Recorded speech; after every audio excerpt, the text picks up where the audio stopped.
The weight of a dead man's phone feels heavier than his coffin. You think you've steeled yourself, cleared the rentals, boxed his shirts, braced for whatever depravity those unlabeled VHS tapes might hold. But death's most brutal joke, the digital ghosts. When my sister terminated his number, I thought I'd rescue family photos, found time capsules instead, smiling selfies with dates stamped last Christmas, when he called us too busy to visit. 44 years, believing I knew this man. Then his lock screen lit Yupa woman who isn't my mother, lips pressed to his temple, his secret heartbeat still pulsing in my palm. The cardboard box smells like stale cigarette smoke and mildew from his storage unit. My thumbnail splits digging through 50 unlabeled VHS tapeosomewhere. Beneath the blockbuster comedy rentals are home movies of my sister's third-grade flute recital. Or not. Each cassette clicks into the player like a roulette spin. Pause 1. His phone weighs nothing in my palm.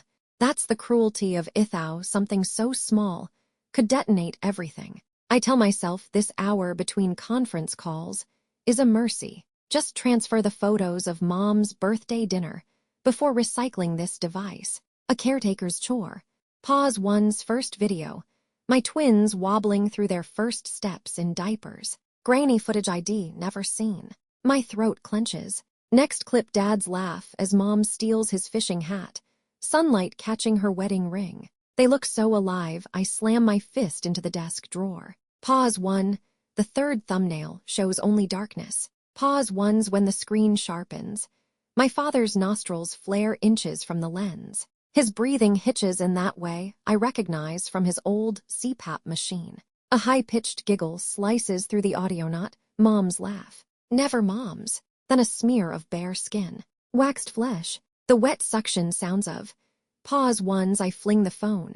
It skids across epoxy flooring, still smelling of industrial cleaner from the funeral home. Pause 1's my palms smear the screen when I grab it, desperate to erase the timestamp.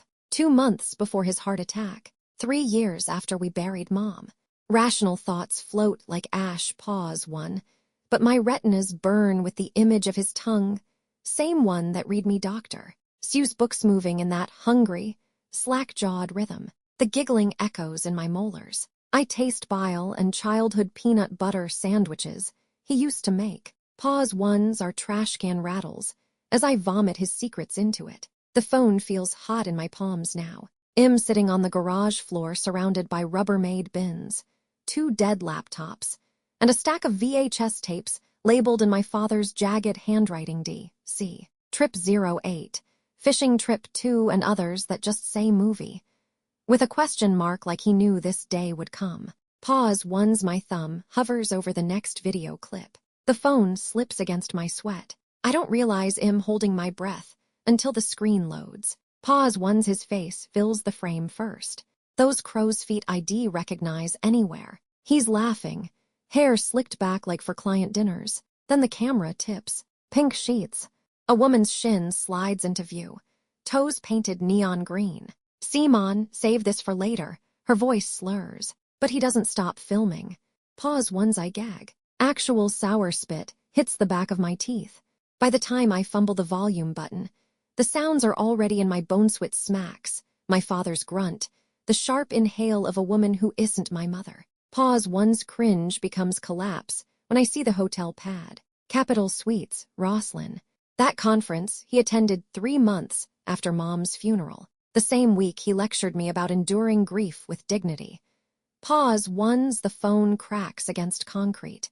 A spiderweb fractures the screen protector, right over his grinning face. I count the ceiling rafters until my throat loosens.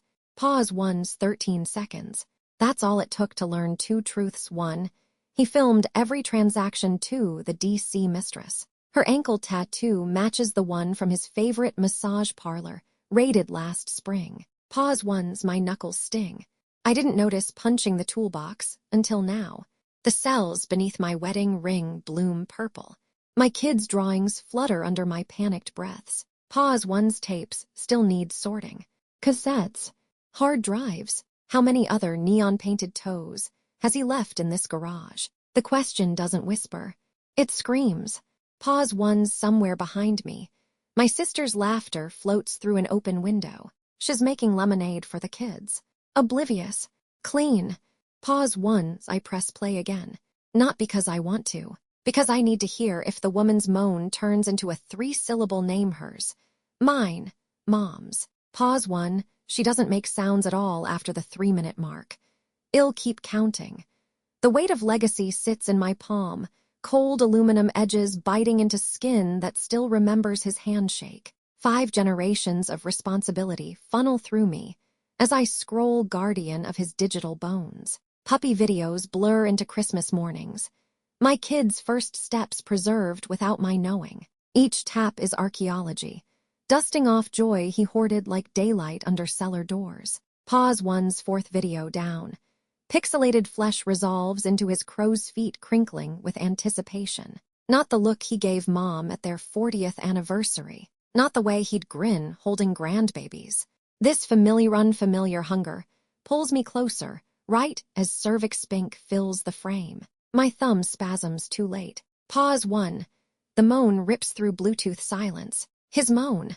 The man who taught me how to sand splinters from wood without bleeding. Ragged vowels ID only heard during Packers games, now tangled in wet suction sounds. Pause 1. My fingernail cracks against the screen. Pause 1's in my periphery.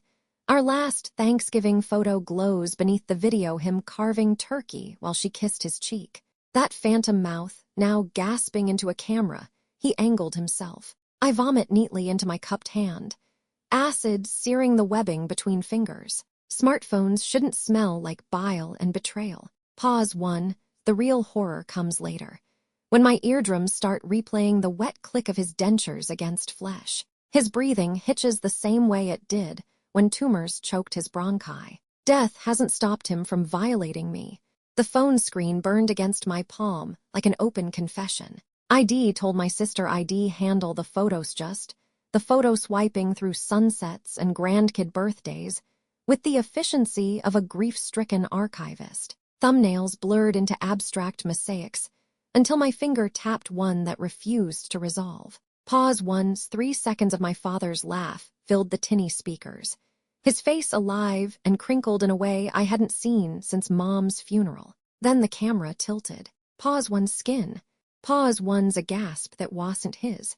Pause 1's the bathroom tiles behind his shoulder.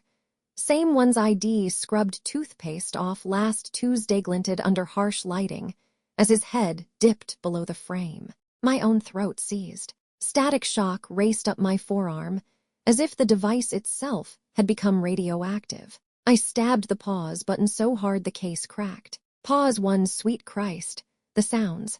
Wet and rhythmic, and in a way that bypassed logic and went straight to the lizard brain. Not my mother's voice. Not her peach-toned thighs in that thumbnail flash. That's when the cold hit, not disgust, but the glacial realization that death hadn't stopped him from violating me. Pause 1. I hurled the phone onto his corduroy recliner. It bounced, still glowing with that frozen close-up of his temple sweat. 44 years of family man narratives dissolved like sugar in acid. You grieve a saint. You bury a stranger. When the bile rose, it tasted like peeling varnish off childhood memories. Pause 1's my knuckles pressed into eye sockets until colors exploded. Couldn't unhear it. Wet click of his dentures, that shuddering female moan syncopated with the refrigerator's hum across the room. Every blink replayed the horror reel. What hollowed me out wasn't the sex, but the timestamp. 2 weeks before he held my hand in urgent care, saying, "Don't waste your tears on me, son." Pause 1's the phone buzzed against the upholstery. A notification lit up the Darkness's girlfriend's name, flashing beside a heart emoji. I stood paralyzed, heartbeat hammering where his laughter still echoed. The goodbye ID crafted for him in my eulogy. Another lie in a coffin, already overflowing with them. The phone felt heavier today. All those notifications silenced, but his digital ghost still breathing in the photo app. I told myself, this was just another administrative task transfer, the good memories. Delete the junk. Started strong. Grandma's 70th birthday cake collapsing. My twins' first steps in grass that seemed too green. Then, Thumbnails turned into Rorschach tests, a blur of pixels that could be Christmas morning or catastrophe. Pause 1, as my thumb pressed play before my brain, registered the off-angle dad's stubbled jaw, filling the frame, that specific half-smile he reserved for private jokes. Camera wobbled like amateur porn, because it was. His groan vibrated through tinny speakers as the woman's shaved mound came into focus. My fingertip dug into the screen's edge, spiderwebbing the glass as I stabbed pause. Pause 1's too late. Pause 1. The wet suction still echoed in my ear canals hours later. Not the act itself. God knows adults have needs, but how his eyes glazed with a hunger none of us ever sparked in him. In 15 seconds, he devolved from dad who taught me to change a tire to a stranger masturbating into eternity inside my skull. The worst part of me kept rewinding, testing if maybe the second viewing would bleach the first. It only etched deeper. Pause 1's at the funeral. I'd clutched his favorite wrench in my pocket like a holy relic. Now its weight felt like counterfeit steel. The acid smell of bile hangs like the final punctuation mark beneath this archive of retroactive betrayal. You weren't supposed to know. That's the cruelty of the digital age, how the dead keep sinning through devices we can't spiritually bury. Pause 1's observe the collapse motifs, the childhood flute recital tapes buried beneath late-stage infidelity. Neon nail polish on a stranger's foot where memories of your mother's wedding ring should reside. Even his handwriting mocks Eutho's smug question, marks on unmarked tapes teasing the grenades within. This is how narcissists weaponize legacy. Pause 1's most fascinate me. The synaptic sabotage, neurons that once lit at the smell of peanut butter now firing with nausea. A father's tongue instrument of bedtime storasno permanently recast as an organ of violation in your neural database. Memory has no delete function. This footage rewires you. Pause 1's note, especially the time-stamp trauma. 2 months before cardiac arrest.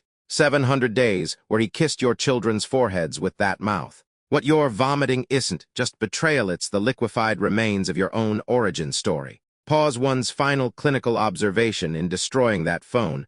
You want to erase his secrets. You'll simply become the archive. The hotel notepads and green nail polish now encoded in your marrow. The ultimate paternal inheritantia phantom pain where your childhood used to live.